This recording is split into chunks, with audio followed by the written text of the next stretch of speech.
In that dim apartment, with emergency candles to light it, Stu was always trying to cook hot dogs over the open candle flame. Those candles were their only source of light, and he singed his fingers all the time because he did a terrible job. So I went in the apartment and sat down and was just about to ask Ike what he had called me for when 3 more people came in the room, one of which had been the person who had knocked.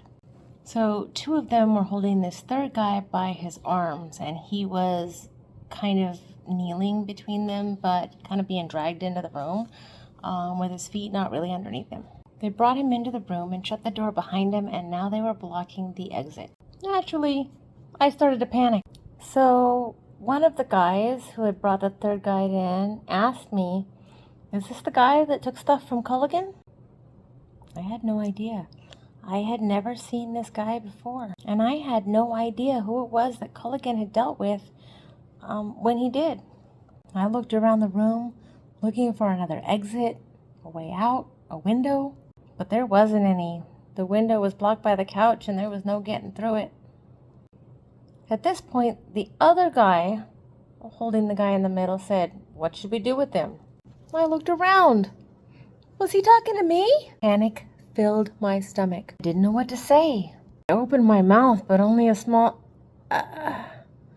came out. Suddenly, the kneeling guy starts crying and babbling into him like, help me, I'm stuck in a situation. I don't know exactly what he said. I was too freaked out. I wasn't paying attention to him. I was freaked out." This guy was basically begging me to help him, for my help. Fine. With a very shaky voice, I said, well, let him go. Let him go, let him go, let him go. Let him go, let him go, let him go. I can't be here. I gotta go. And with that, the 2 guys dragged the kneeling guy into the hallway inside the apartment between the 2 bedrooms. My mouth was filling with saliva, and I thought I was gonna puke. I was terrified. I was trying to keep my cool so that nobody knew. As soon as I got the chance and the door looked like it was free, I bolted the heck out of there and ran down the hallway, and I was in tears by the time I got to my own apartment again. I did not feel safe in the world at all. Later, I saw Stu again at the small convenience store. It was later that same month, I think. Yeah, that same month it must have been. I didn't say anything to him, but as I went to leave, he held the door for me, leaned forward and quietly said, "Don't worry, he's not allowed here anymore." I didn't respond. I didn't know what to say. I just kind of scuttled out of there. There were really heavy rains that year, and all the creeks, rivers, and streets were badly flooded. 2 people, tenants at the apartment complex, who, in unrelated incidents, both in the next week or so, turned up murdered.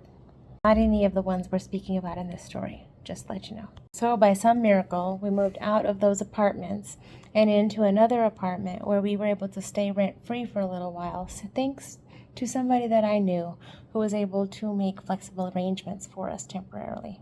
But even there, addiction spiraled out of control, and I ended up leaving for the safety of me and my unborn child.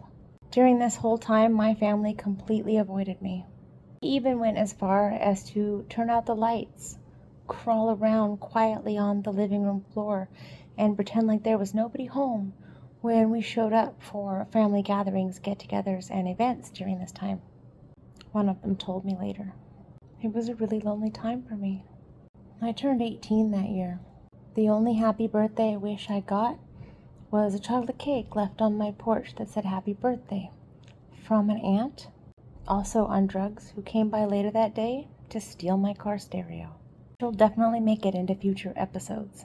When we moved, I left a full-size steamer trunk of collectible records and albums at one of the neighbors' apartments who had become friends of ours. A week later, when I returned for the items, they had been sold. Can you relate to any of this? Drop a comment. Do you have a crazy story you don't think anybody would believe? Let me know, and stay tuned for more. Follow me for more of my life's crazy stories. Stay tuned. Don't forget to like and share this, and go on over to YouTube and check out the videos there. And as always, stay standing tall, stay healthy, breathe life into you, and whatever you may need or want, it's already yours.